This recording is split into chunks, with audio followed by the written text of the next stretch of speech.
How to see who favorited your videos on TikTok. So all you have to do is to go here directly to your TikTok application.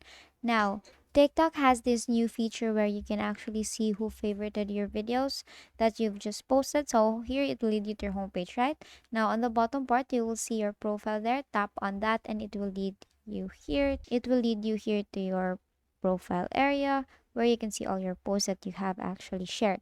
Now, the next thing that you want to do is there is no option here where you can actually toggle on the notification who favorited your videos. It will actually automatically be dropped in your inbox here. Tap on inbox. Now here you will see new followers and activities.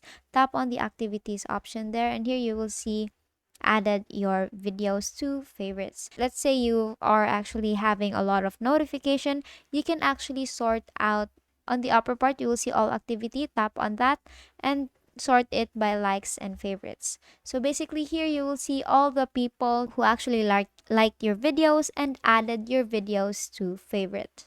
And basically that is how you see who favorited your videos on TikTok, and that is all for today. If this video helped you, please give us some thumbs up and subscribe to our YouTube channel for more tutorials. Thank you for watching.